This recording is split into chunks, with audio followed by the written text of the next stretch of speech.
So, someone's going to announce the meeting. Mr. Chair, Clay McCarty with the CLA. We recommend that we take items 1 through 5 together. Is that what the chair would like to, Yes. to do? I'll just quickly read through each item. Item 1 is an adopted budget recommendation instructing the Housing Department to report to the committee on options on how to compensate for the loss of federal funds, including a set aside for affordable housing. Item 2 is another budget recommendation directing the CAO to report to the committee with options to fund the city's affordable housing trust fund. Item 3 is housing and CAO reports relative to permanently earmarking tax revenue to the city from the dissolution of the former CRA for affordable housing. Item 4 is a city planning report relative to major funding options to increase the affordable housing trust fund. And item 5 is a motion, O'Farrell, relative to instructing the housing department, with the assistance of a variety of departments, to report on increasing affordable housing. Okay, so we're all about affordable housing. Until we have to pay for it. Did I say that wrong? Okay. This is Gil Cedillo, Chair, September 24th, 1 p.m., room 1060. We have our esteemed General Manager, Rushmore Cervantes. You want to talk to us about these 5 and how we can go forward by bringing, obviously everybody has this on their mind. Right. How we bring this into one report and one discussion so that we get some metrics on it and then figure out what the challenges are before us so that we can address the kind of. Right. Well, Mr. Chair, thank you very much, members of the committee. I'm very appreciative of the fact that these 5 items have been scheduled for committee. As you stated, this has been on the minds of a number of council members, and as you can see, when the budget was being reviewed for the Housing Committee Investment Department, a couple of motions were introduced, and of course, several council members had done introduced similar motions that all, in essence, are striving to achieve the same thing: dedicated sources of funds for the Affordable Housing Trust Fund for the preservation and creation of affordable housing. In addition to that, as the department, HCID had started working with some of the departments that were named in these motions, so we recommended that we look beyond just local sources of funds. We needed to look at the state source of funds, as well as look at other means by which, through zoning, density bonuses, things like that are not necessarily financial, but certainly can drive the creation of affordable housing. Because there were so many motions and different departments being named, it's critical to bring these 5 together and reconstitute an instruction to all the named departments in these 5 motions to direct the named departments to work together to come up with a comprehensive report that addresses the needs for all 5 motions. Like I said, they're common themed, and I think that overall we're all trying to achieve the same things through this. That we did have some initial discussions with some of these departments, and from that initial discussion came a separate report, which was for the boomerang funds or the tax increment dollars that came from the former redevelopment agency, and that went to the Budget and Finance Committee. Went here and then went to the Budget and Finance Committee, and it still resides there. So some of this is teeing this up properly so that we actually have a comprehensive report, but then making sure that from once it comes here, the recommendations are agreed upon, that we push these things forward for consideration for the full council and or Budget and Finance Committee to ensure that there's boomerang funds to be involved.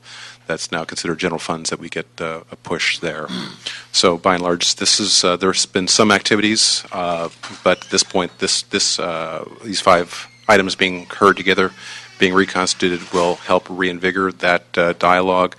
I know that there's a number of stakeholders here that are interested, as well as obviously we, as well as most developers, are concerned about the source of funds, as well as the committee members here. So we're anxious to act upon the committee's recommendations, so we can have some recommendations quickly before you. And as the mayor has just recently released his budget letter for the subsequent fiscal year, as he starts planning, this is something we need to get in front of, so that ensure that if there are some. We'll have some.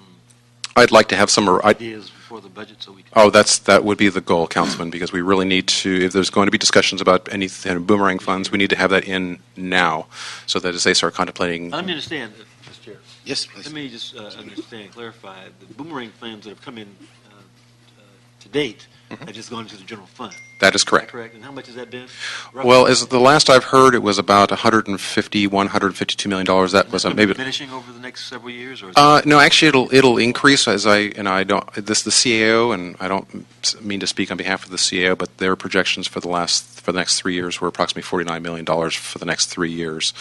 I will note that as the CRA debt is paid down, that amount will go up, both for the county and the city. As you know, the city receives 28 cents on the dollar that comes to the county as a taxing entity. So that amount eventually will go up, but right now it's projected at $49 million per year. Well, I would just suggest, Mr. Chair, maybe it makes sense to have a public comment first to sort of inform the conversation about the ideas that folks may or may not have on how it is that we appropriately fund our housing trust fund. So if it's the pleasure of the chair, I think that would be informative. Let me add, we're going to do that right now. We had talked about the cap and trade part, as That's one of correct. the elements of it, and the Prop $41. and also when we have this discussion, we want to make sure that some of these have these formulas or strategies like the cap and trade around TOD, but we don't leave out areas that don't even have the TOD. That's very timely because the last item on the agenda is discuss specifically policy decisions for this committee. As we said that we would bring forward several items that we think that are important, and if the committee has others, we will tee that up for our stakeholder meetings and then bring that back. But that's item number 7. But that's certainly something we need to address to make sure that we're penetrating those needy areas of the city. Public comment? Matthew Callahan? Tara Arkuskas? And Carl Luff. Two more, and room for 2 more. Molly Reisman. And Adam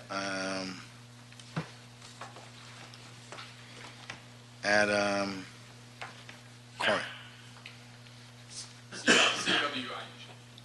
C-O-W-I-N-G? Oh, Colin. Great. I hope it's me. It could be another Adam. There's been others. Okay. My name is Matthew Callahan. I'm with Los Angeles Partners in Home Ownership. We're a nonprofit organization based in the city of LA, and we focus on expanding home ownership opportunities for low-income individuals and families. And as the city looks at all the options for expanding funding for affordable housing, we just want to keep a strong focus on expanding opportunities for home ownership. If you look at the city's most stressed and fragile neighborhoods, they're primarily neighborhoods composed of single-family homes. And one of the ways to help stabilize those neighborhoods most effectively is to increase the rate of owner occupancy. And the city is really fortunate to have an excellent home ownership program. I've worked in one capacity or another for about 20 years with the city's housing department, their home ownership program, and it's one of the best in the state, if not the best. But it's been chaotically funded. And so our hope is through this process that there be a regular and consistent funding source dedicated to home ownership opportunities. Thank you. Great. Thank you. Hi, good afternoon. My name is Tara Borauskas, and I'm here on behalf of a community of friends. We are a nonprofit organization that builds and operates permanent supportive housing for people who are homeless and living with mental illness. We have buildings in most of the council districts in the city.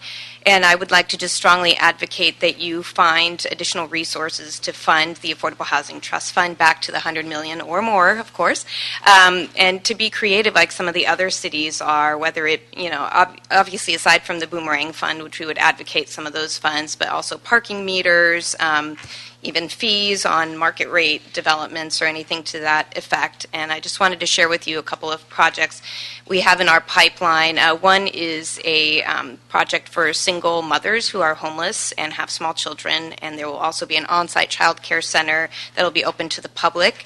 That one's in the pipeline and ready to start as soon as it's funded. We also have another project that's 100% for homeless veterans in this sort of Hyde Park neighborhood. So thank you very much. Thank you. Hi, I'm Carl Alf with Abode Communities. We're a nonprofit owner, developer, architect, and property manager of affordable housing apartment buildings. To second the previous comments, I'd just like to thank the city for their previous partnerships and funding of and support of affordable housing in the city, and encourage the city to continue to find more resources in this time where we've faced constrained resources, funding being cut by 75%. Some of the opportunities that we have close to transit accessible sites are projects, a 66-unit project near the Red Line, a 140-unit project near the Expo line. It'd be great to see more resources go so we can help see projects like that become reality. Thank you. Good afternoon, not morning anymore. Molly Reisman, Los Angeles Director for CSH. CSH is working to end homelessness in LA by expanding the supply of supportive housing, which improves the lives of the most vulnerable, maximizes public resources, and creates stronger communities. As you know, 57,000 people are homeless on any given night in Los Angeles. Without affordable housing, those numbers are going to continue to rise. As you know, many research firms have recently identified LA as the least affordable market in the entire country. We are part of a coalition called Housing for a Stronger LA that met with many council members this spring to talk about housing in regards to the budget. And over again, we were told we look to the Housing Committee to create the policy on this issue. So we also look to you. There are many options, new and existing revenue. In terms of existing, obviously the Boomerang funds. In terms of new, Santa Monica has a document recording fee on their November ballot, and also you could consider a housing bond. Thank you. My name's Adam Cowing. Good afternoon, council members. My name's Adam Cowing. I'm a staff attorney at Public Counsel, which, as you know, is a large nonprofit legal services organization here in LA. Public Counsel provides, I'm here because Public Counsel provides free legal services to low-income tenants, and every day we have a stream of tenants coming into our office who have trouble paying the rent. We also provide legal services to nonprofit housing developers, like some of the folks who spoke earlier. And lastly, we facilitate something called the LA Preservation Working Group, which is a sort of an informal working group of both governmental and non-governmental entities that come together to try to troubleshoot problems at properties that are in jeopardy of losing their affordability. There's thousands of units in the next few years that are going to that have covenants that are going to expire, putting the affordability of the units at risk and potentially jeopardizing a lot of elderly and low-income tenants' ability to afford where they live. Anyways, we encourage you to do whatever you can to fund the Affordable Housing Trust Fund. You have a number on the covenants? I get my information from Franklin Campos at the Housing Department, so it's the same number that he has. Depending on which year and whether you include all or not, it's a few thousand in the next 3-4 years. Okay. I can get get you some more information on that if you Please. Okay. Lisa Payne, Vanessa Luna, and John Mahler? John?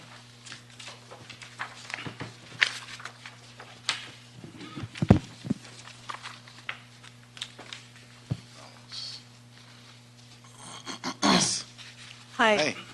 I'm Lisa Payne. I'm with the Southern California Association of Nonprofit Housing, or SCAMP. And just to add to some of the facts you've already heard, a working family needs to earn $64,000 to afford the average 2-bedroom, 1-bath apartment in the city of Los Angeles. I know you guys are already you're trying to raise wages, but it's still not going to be enough. Most of the neighborhoods surrounding current rail stops in the city are at high risk of displacement. They're populated by low-income renters and in relatively high density areas, and the overwhelming pattern of what happens around rail stops in the country, as well as what's happened here in LA City, is that folks get priced out and transit ridership goes down. So we urge you to fund the trust fund. I would certainly go along with everything that's been recommended, as well as with all the investment around transit. There's going to be a lot of public investment. There should be some public benefit. You can monetize some of that as well to get reinvested in those areas to preserve and produce affordable housing. Thank you. Lisa, any ideas? Could you be more specific about raising money for the trust fund? Sure. So the what's already been given, Right. the boomerang, I certainly would look at a document recording fee. I would look at, as I said, if there's going to be a lot of upzoning around the transit. Let's look at, both on-site requirements as well as fees that would get reinvested back in the transit areas. It wouldn't be for everywhere. A bond is certainly something to consider as well. Okay. So, Thank you. Vanessa. Good afternoon. I'm Vanessa Luna. I'm with Clifford Beers Housing. We're a nonprofit affordable housing and permanent supportive housing developer for low-income and special needs families and individuals in the city of Los Angeles. I just wanted to reiterate how crucial and important it is that we increase the level of funding for affordable and particularly supportive housing projects in the city, since we've seen such drastic cuts to funding lately throughout the state and in the city. We should definitely be looking at investing the boomerang, a portion of the boomerang funds, as well as potentially, as others have mentioned, new sources of revenue. We do have a project currently in the pipeline that is ready to get funded. It would be serving a portion of homeless vets. It's located near USC on the Martin Luther King Jr. Boulevard, and we're hoping to do additional housing projects as well, and we just need the funding to do so. Thank you. Thank you. John and Sarah Burdine, Haven Hills, Inc. Did you want? Sure. My name is John Malloy. I'm with Path Ventures. We're an organization, 501c3, that builds permanent supportive housing for the formerly homeless. I want to second everything that everybody was saying about the need. We can't just rely on the home money. It's probably going to be going in the wrong direction with the new Congress anyway. And so the boomerang funds are certainly important, but I do urge you to look beyond that. When I was the head of the Sacramento Housing Redevelopment Agency before I came to Los Angeles to be the head of the CRA here. While I was in Sacramento, we put in place a nexus fee on commercial development that was generating a need for housing. And we started off with a very low fee. The Building Industry Association, of course, did not like it at all. They took us to court, made a federal case out of it. We prevailed at the circuit level. They did appeal it to the Supreme Court. The Supreme Court decided not to take the case.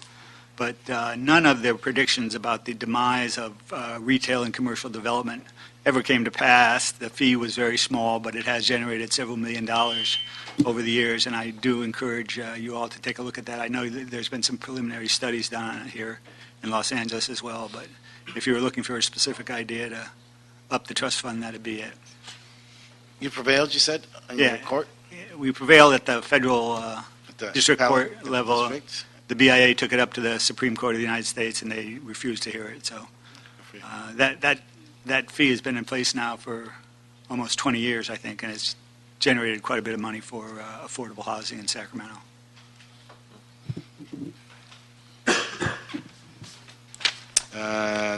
Nancy? No, you're I'm Sarah Sarah Burdine. first. Go ahead, Sarah. I'm Sarah Burdine. I'm the executive director of Haven Hills. We're a nonprofit that serves victims of domestic violence in the San Fernando Valley by providing them shelter and safety net services. And I want to thank you first and foremost for taking a look at how you might be able to augment the federal funds that we're losing, because within domestic violence, when victims leave, they are homeless, and it is a big subset of the homeless population here in LA. And I just want to bring to your attention that as far as the Housing and Investment Department, they just spent this past September, most of it having community meetings to address the con plan for next year. And I have to say I am privy to 3 of those meetings and the outcomes. The last one I don't have the information. But in those 3 meetings, out of 2, domestic violence was the leading concern for the constituents of Los Angeles. And with the other, it was the second leading concern. And I'm assuming it will also be a leading concern in the 4th. And with the way the federal funds are looked at through the CBDG and how they're used, we've been drastically cut. And we really appreciate you looking at these dollars because this time next year, I'm not sure how the domestic violence programs are going to continue to do the services that they do.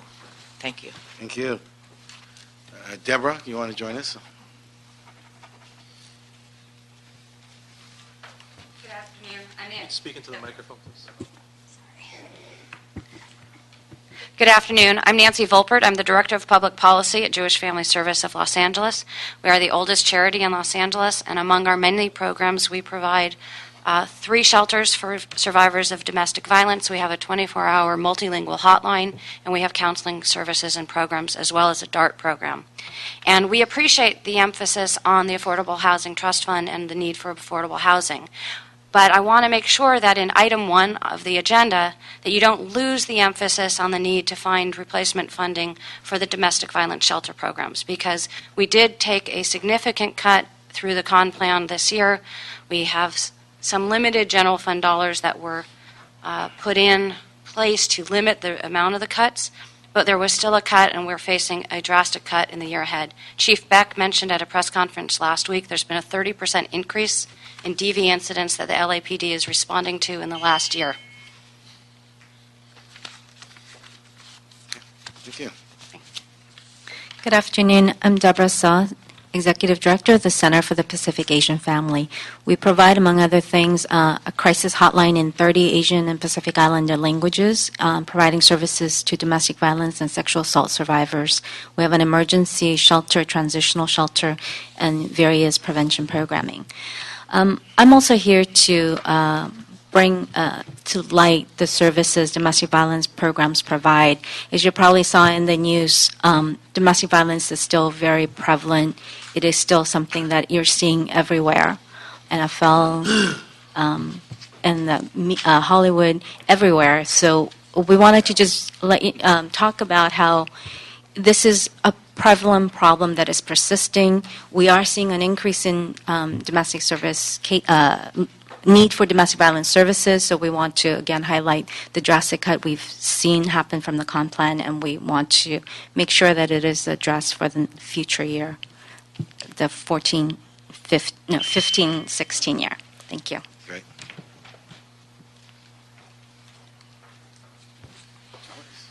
Mr. Cervantes, would you mind coming back up? Bring him back. Okay, never mind, Mr. Cervantes. Mull that over. John Grand Kim, KRC.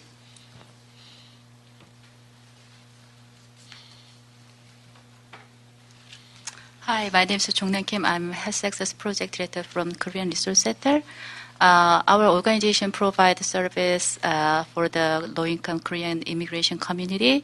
I'm here to share our seniors' story. So, seniors, they are waiting for the low-income senior housing 5 to over 10 years after they submit the application. So they are, once the apartment distribute the application, the seniors waiting for before days, they stand up outside at night. And one of the apartment, Wilshire and Wilton apartment, they have the landlord contract is finished with the city, so they moving out. They sent out the letter to seniors to move out. So they another apartment near the USC, they already contract is finished.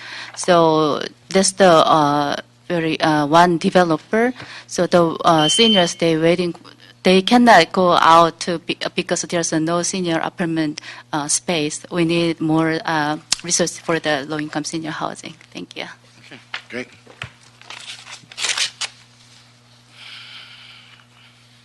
First one.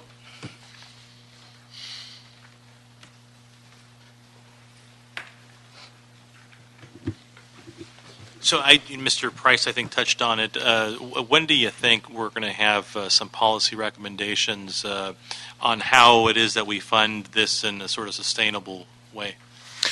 Well, my recommendation would be for the committee to, again, wrap these 5 motions into one and provide a 60-day report back.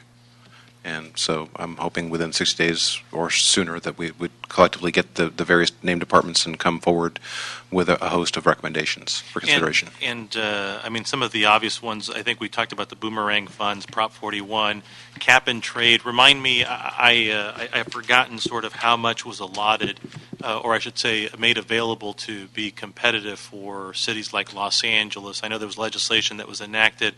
What is sort of the I opportunity? believe it was $130 million total, and I'm not mistaken, I think Lisa Payne may have a better number than me. I think it's $50 million for affordable housing the first year. And it's competitive. Yes. And do we have a sense yet from the state as sort of what those guidelines are going to be, or are they just going to infuse them into some of the... No, there's actually been a number of working meetings, and both the city staff as well as the mayor's office. I know that Councilman Cedillo has been actively reviewing the proposed language and providing alternate language to ensure that the city gets as much resources as possible based on the formulas they're contemplating. And any sense as to sort of when the state will land on what that those processes will look like? Or, I mean, you'll come back in 60 days and give us recommendations so we can get ready for next year, but will all of that sort of work be cooked at the state level? No, I think that there'll still be some, I'm not certain, I think end of November, but I think that I'm not certain on that date. But remember, that's one source of money, so I don't want to limit the overall presentation because, as you've heard from many, there's a number of different needs and there's a number of different ways we can finance this, or we can actually incentivize through non-financial means. So if we talk about cap and trade dollars, we talk about boomerang funds, it's not one component. And if we were successful in getting everything put in place, including a benefit fee on economic development, all those things combined, we'd still be challenged in order to meet the regional housing needs assessment numbers of 83,000 units that need to be produced over the next 8 years.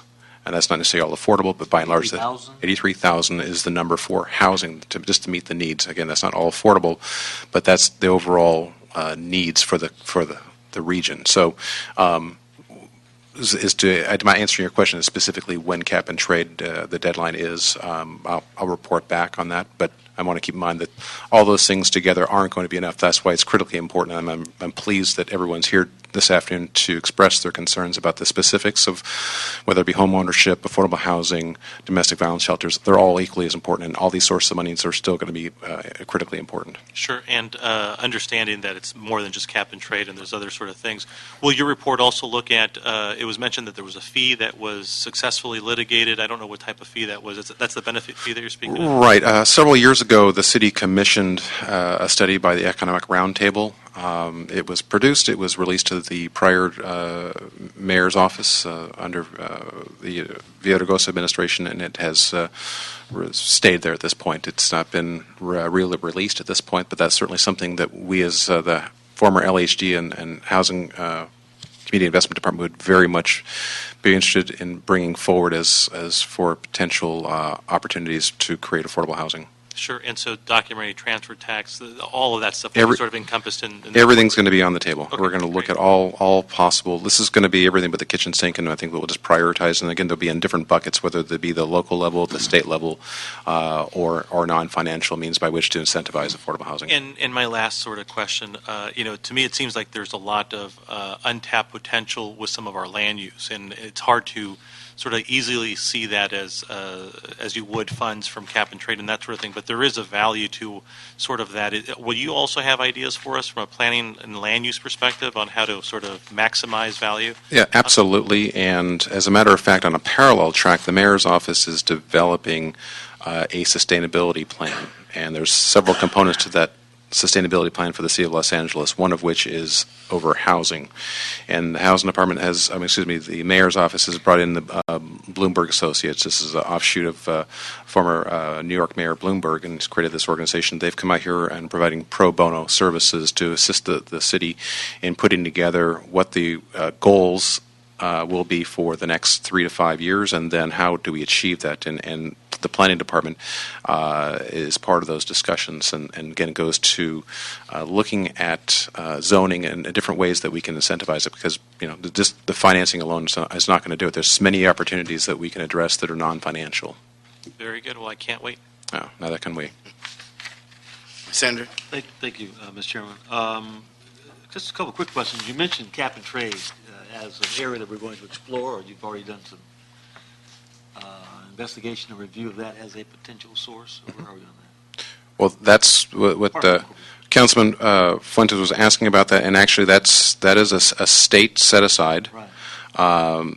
Portion of that will be set aside for housing, at least the first year, and the idea is that we are going to petition that it be done on an annual basis, and it's right now we're working with the proposed language as to the formula as to how they're going to allocate those resources for housing. So that's exactly what we're reviewing right now. Working with the state, there's been several stakeholder meetings throughout the state of California. We've had staff, and I know that we've had SCAMP has been present, other organizations have been present that are interested in ensuring that the city gets its fair share or the region gets its fair share. So when those monies become available, certainly the first year we'll get resources, but again, longer term, we want to secure a percentage or an appropriate allocation or percentage based on a formula.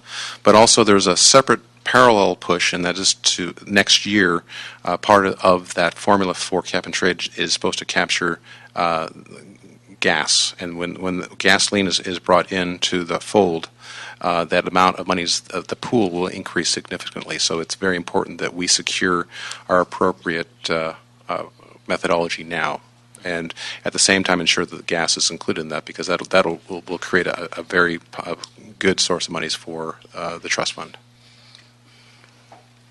Good. Yep. So your instructions are to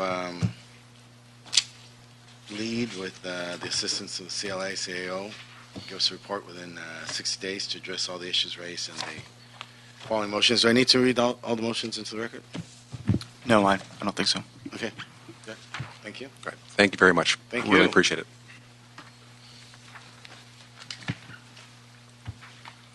Mr. Chair, that takes us to item number 6. Item 6 is a HCID and CAO report on work related to affordable housing land use covenants and regulatory agreements fees.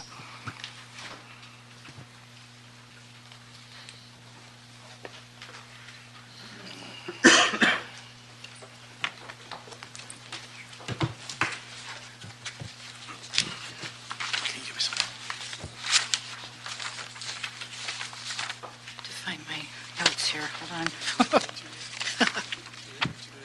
I'll do it. Okay. Good afternoon, council members. Madeline Rackley with the CAO. The Housing and Community Investment Department requests authority to establish fees for the preparation and enforcement of affordable housing land use covenants. The fees would cover the administrative costs of performing the work, which has been subsidized to date by the Municipal Housing Finance Fund. The fees would be paid by developers per project or per unit, depending on the type of work being performed. The proposed fees are included in your revised table number 1 in the CAO report.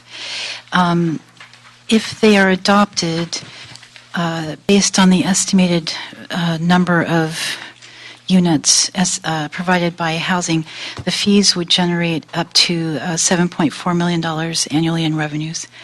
The Housing Department, the CAO, the Controller, and the City Attorney have worked together to determine the best methodology to calculate these fees. We use best management practices to ensure that the fees are fair and equitable, and that they represent the estimated and reasonable costs of service.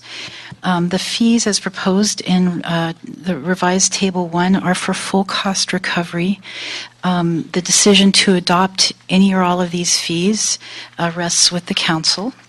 I'm here to answer any technical questions you may have about how the fees were calculated, and there are representatives here from Housing to answer questions about what the purpose of the fees would be for. So we're not going to do the fees today, but I do have some instructions for you before. You have any comments before we go to public comments? Yeah.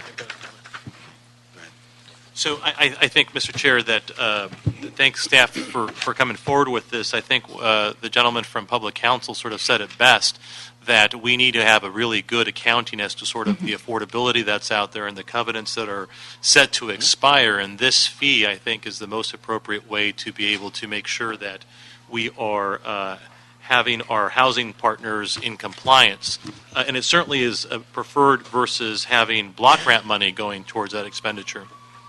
If you can help me sort of just understand how it would work, because it's not just for the density bonus sort of properties, it would be for all of them, but it would be, the mechanism would be through the Housing Trust Fund. Just walk me through how the proposed fee would work there. Tester, do you need how we came up with the fees? No, so the math I think is fairly clear, but it would apply only to, rather, it would apply to all affordable units. Not just density bonus. Correct. It applies to all affordable housing. Very good. And the fee would be taken through the Housing Trust Fund as the mechanism? So how does that work? So let's say I'm a developer and I've got a density bonus project. Walk me through it so I understand. Okay. So the fee would be paid when the application is submitted, and Tess can walk you through that. So when we get an application from the developer, we'll charge them an application fee, and then we'll collect the monitoring fee up front. And so that rings true for density bonus projects and non-density bonus projects? Right. For all covenants that housing will prepare and execute, we'll charge the same fee. Okay. I would like to. Good afternoon, Helmi Hesrick, Assistant General Manager. Just to be clear, this is not funds that would be allocated to the Affordable Housing Trust Fund. These are fees or cost recovery for staff work.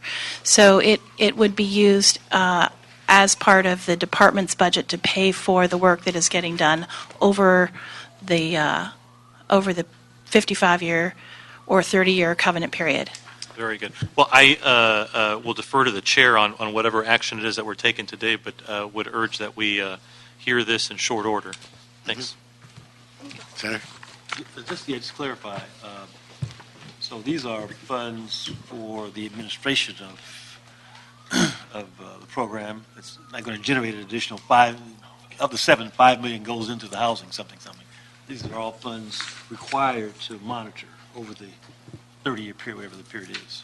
That is correct. We have work without a resource to pay for that work to be done that lasts for up to 55 years.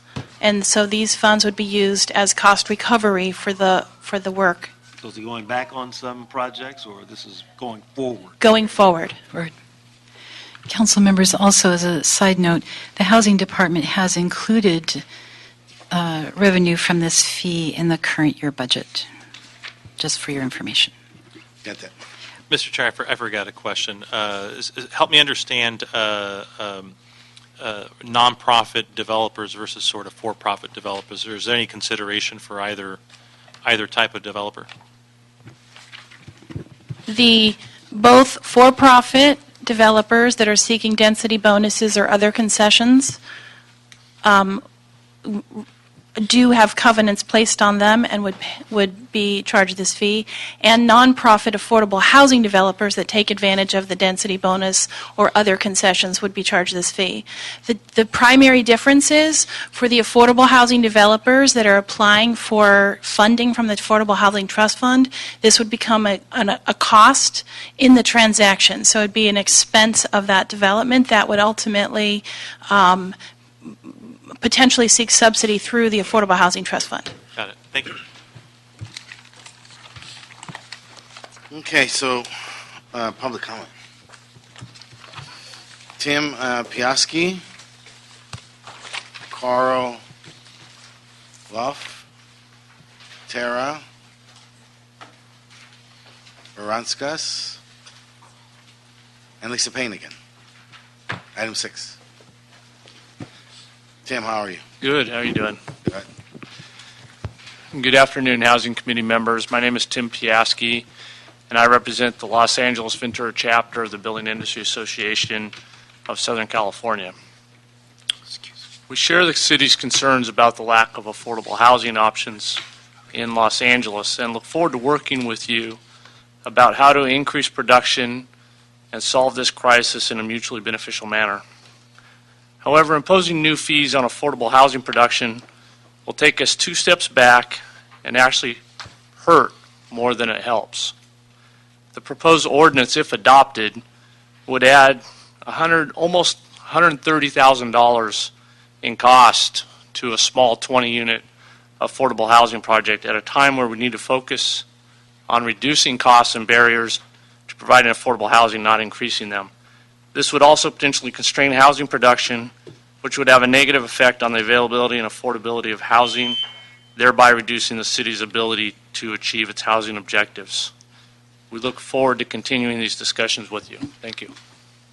Tim, can I ask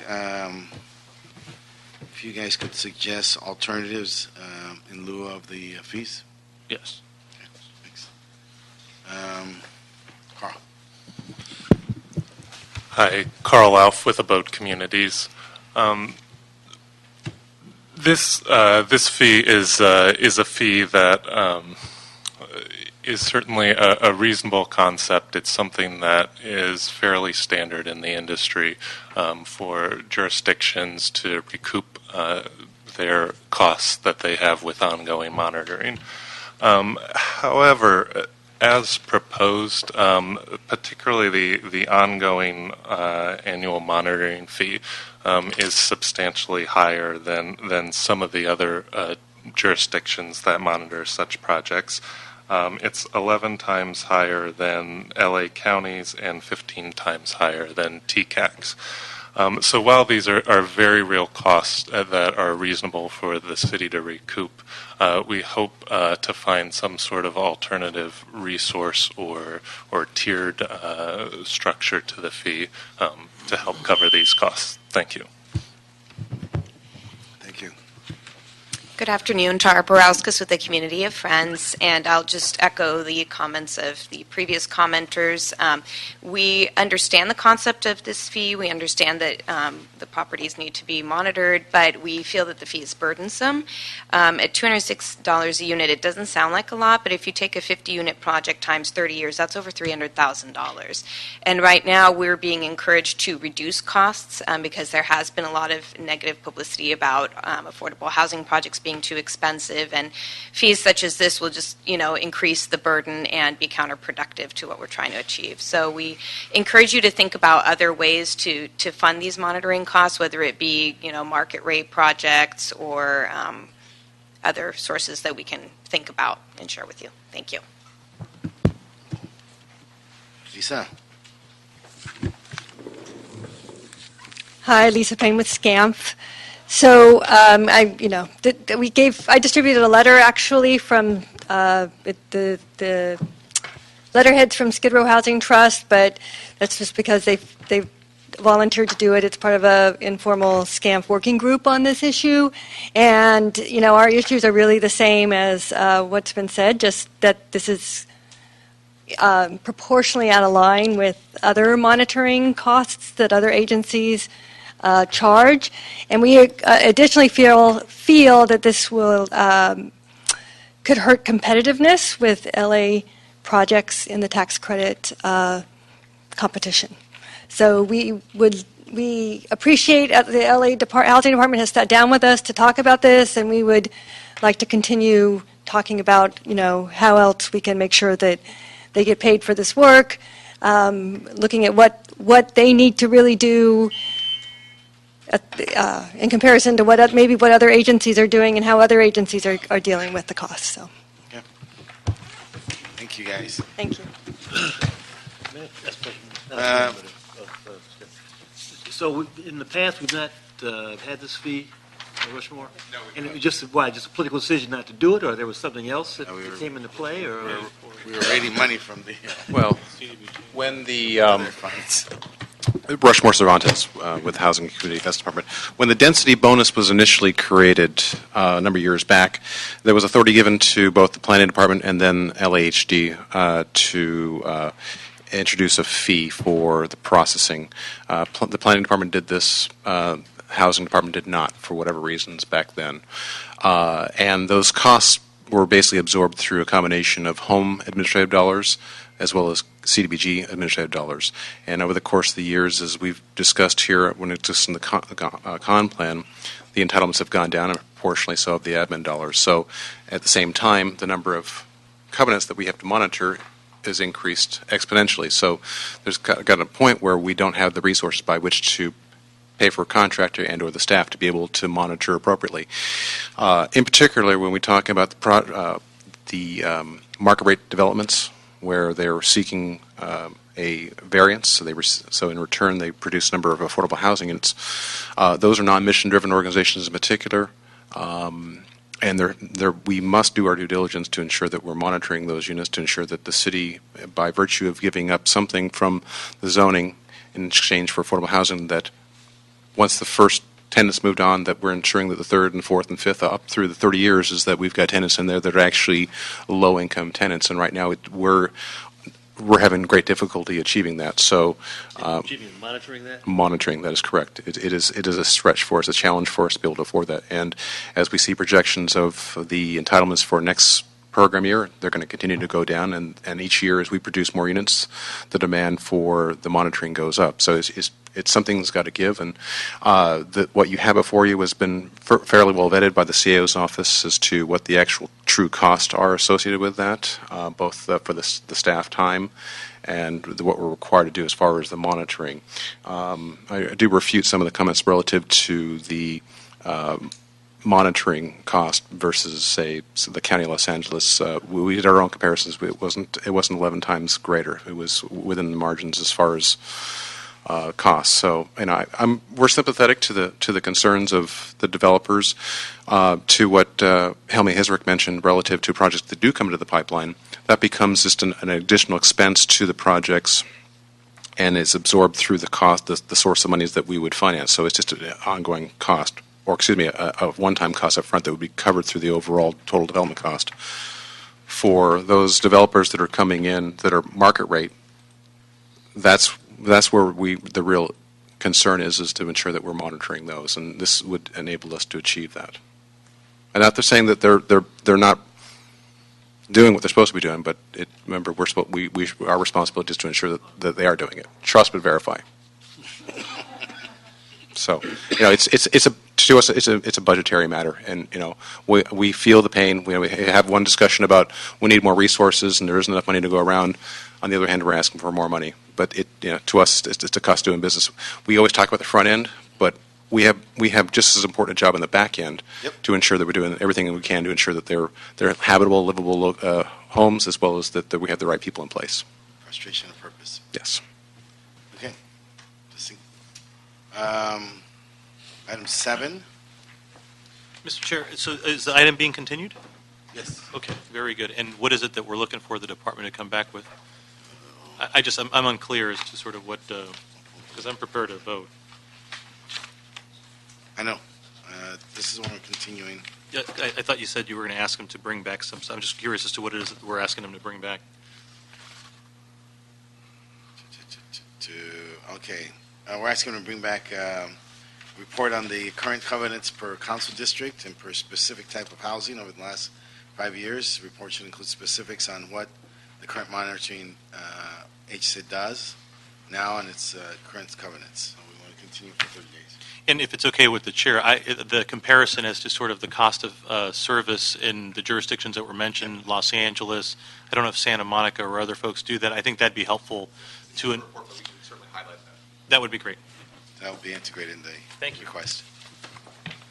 So moved? So moved. Order of the day? That brings. Item 7. Item 7 is a policy discussion relative to the Affordable Housing Managed Pipeline Plan.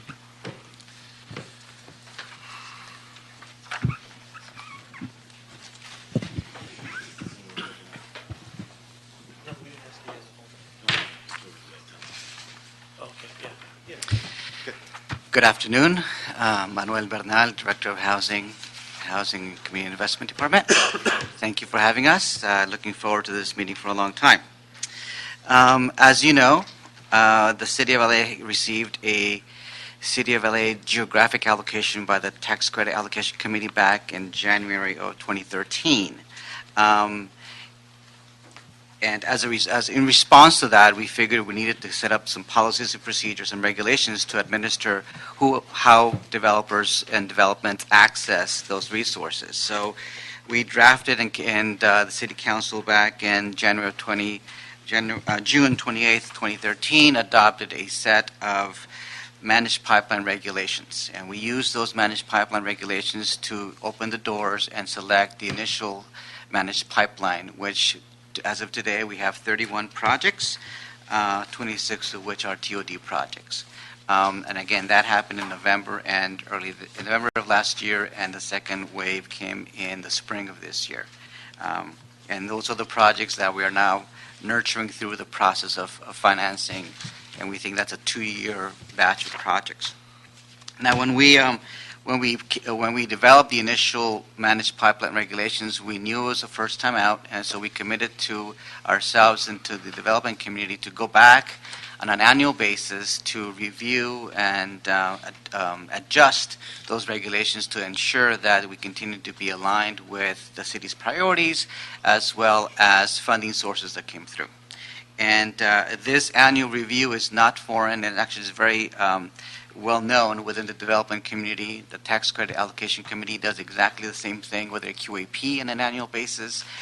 So the community itself is used to and looks forward to an annual review of regulations before opening the doors for a new funding round.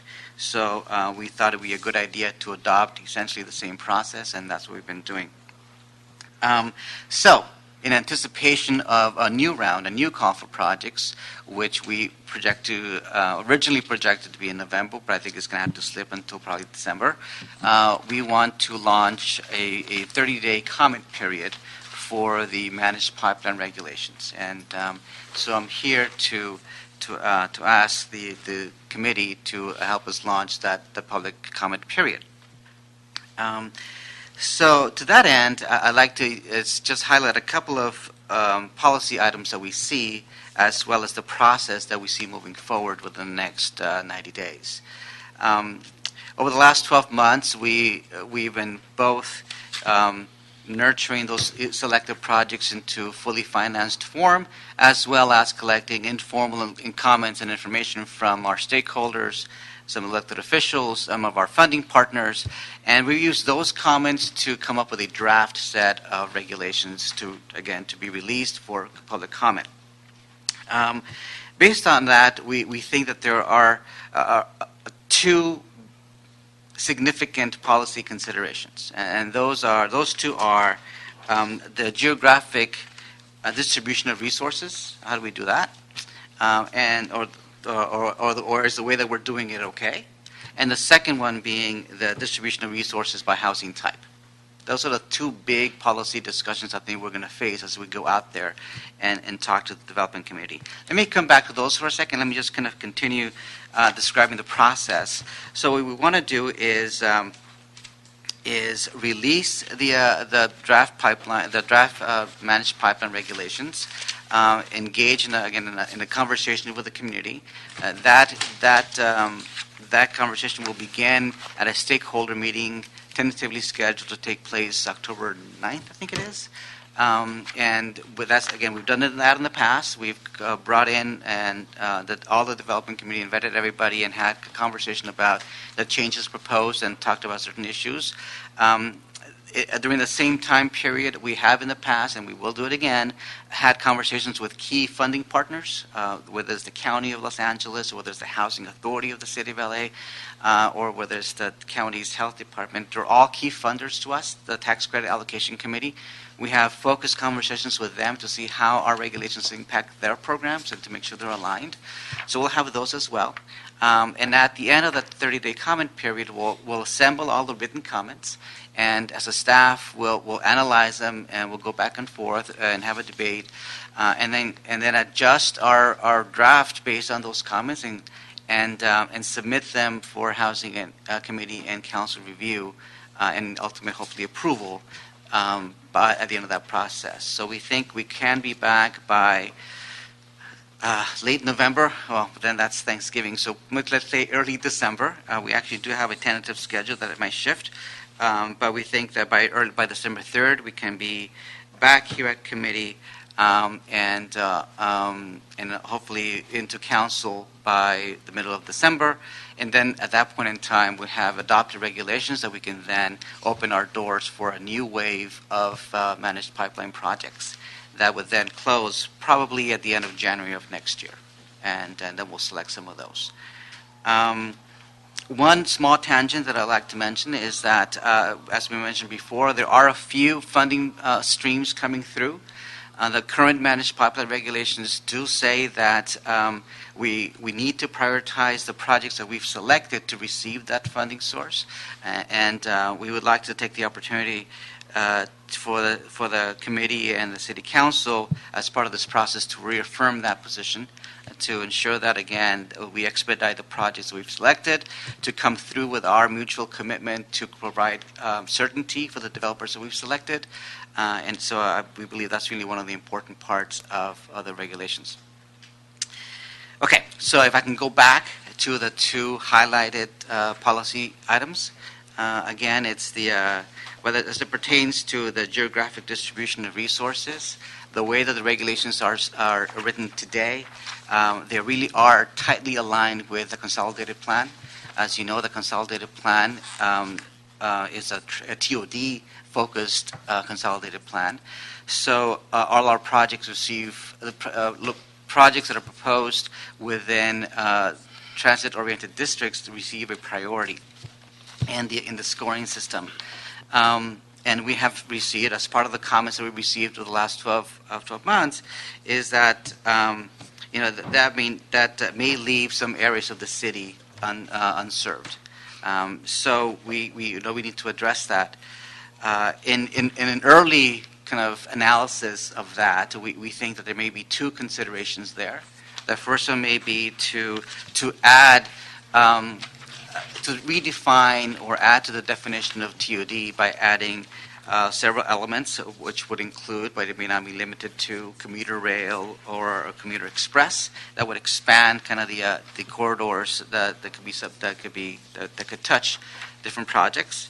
The second consideration may be to add kind of loosen the coupling between the TOD based con plan and the funding sources that we're coordinating, and may perhaps not eliminate but add other geographic-based bases for distribution, whether it's, again, balancing, adding census tracts or difficult-to-develop areas, or balancing within council districts.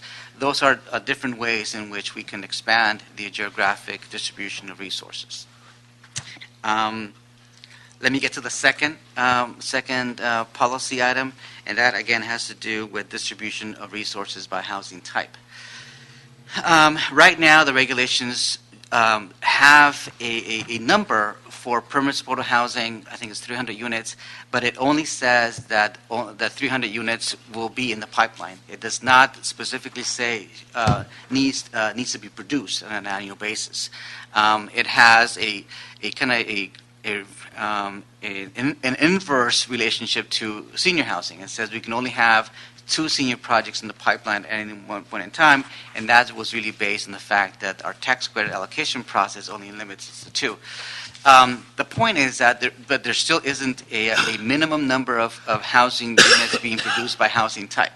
And it's a small but important nuance. And I think that if we were to establish a minimum production goal by housing type, that would lead to a series of technical, that would kind of give us the directive to establish some technical items or procedures so we can ensure that those minimum housing units get produced. Now, we could do it by housing units, or we can do it by percentage distribution of available resources, because resources tend to shift over time.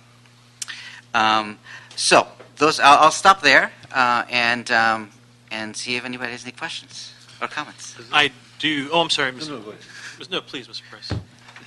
Councilman Price, you know what you they win. say, beauty. You got it right. Don't start. Question, are there a list, I'm sure there are, but can we get this list of 26 of the 31 projects? I'm just curious, or are there 31 projects? There are 31 projects, 20 Where's that list? There's a list that was adopted by this body and the council, and it's also should be on our website, so we can forward you the actual list. Sure. And actually, that list is not only a list, but it's also a calendar list. So it does say which projects are going to be going when over the next 2 years. Please, because Mr. Price needs a reminder that he did very well in the managed pipeline thing, and he'll recall that. And he'll recall. I'll leave that up to you. He'll recall that the Northeast San Fernando Valley didn't fare so well as a result of the managed pipeline process. So we need to help Mr. Price remember the injustice, Mr. Price. Let me just say that I actually absolutely appreciate the policy as a matter of policy, because I think it's tremendously helpful for us to leverage our resources and our capabilities in a way that we are trying to be thoughtful about where we do it. And the report, now the question becomes the fine-tuning, just joshing with Mr. Price for a second here, the fine-tuning is going to be incredibly important, because there are projects in my district, for example, that their financing has not been capable because of some of these restrictions. And so the considerations that you lay before us here are very interesting, and I suspect that the answer is yes to all of the above. And so I would suggest that there's a loading order of sorts as it relates to how it is that we give the preference in the managed pipeline. I think first and foremost, opening up the definition of TOD makes a tremendous amount of sense, because I can see potential projects in my district then sort of being okay, and as a result, we might satisfy what I would argue should be the sort of the last consideration, which I'll get to in a second. So I would open up the definition of TOD, and I would then sort of default then, if we have a good sprinkling of projects, and if we don't, I would default to the categorical type of sort of housing stock that we want to see, affordable, rather, I forget the categories. Supportive housing, special needs. Yeah, permanent supportive, veterans, homeless, DV.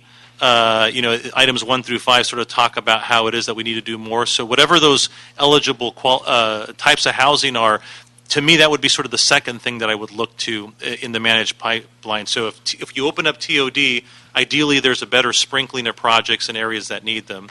And then you would sort of default to sort of the types of housing. And then lastly, look at it through the lens of the geographic perspective to understand, are we making sure that all of Los Angeles is participating in all of this? So I would take it from a loading order perspective on how it is that we sort of find this. So if not this, then this. If not that, then that. The last thing. And I don't know if that's a way to do it. But to me, then that sort of gets to all of the projects that we want to see done, provided that we're satisfying all of the things that we have to satisfy with our housing element, the affordable housing mandates, et cetera, et cetera. Okay. So I know that's a difficult way to look at it, but the answer is yes to all of the above. And I think that we have to look at it from that perspective. Okay. Certainly, just opening up TOD is the quickest for my district, but it may not sort of serve the needs for these classified types of housing that we want. So if there's a way to sort of cue the order in the pipeline according to those three categories in that order, to me that sort of seems like one way of doing it, but I'm eager to see what it is that the stakeholders come up with in the next 30 days, and to certainly catch up to the new ninth in its affordable housing production. We all covered that. Okay. There's enough for everybody. Well, We just need to get it. that's on the record, Mr. Price. I appreciate that. Any other comments? Because I do actually, there's one thing that I would like to say, but I don't want to interrupt anybody. Well, when we first envisioned moving forward and capturing the city geographic apportionment, one of the main drivers was to have this conversation. It used to be that we had very little control of what projects actually got funded and moved forward to actual production and occupancy.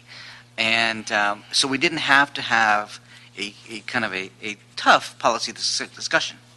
Now we do. Now we have control. And what follows now is this policy conversation. And it's really not, it's not a housing department or housing and community investment conversation. It's really a community conversation.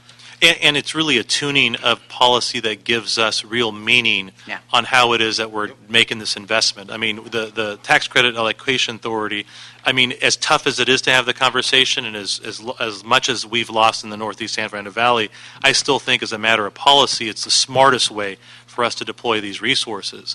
Now we just have to tune it so that we can, in my loading order sort of idea, make sure that we get a little bit everywhere so that we're making the mark, because the other way, well-intentioned, but really sort of ad hoc in terms of sort of who won, who didn't.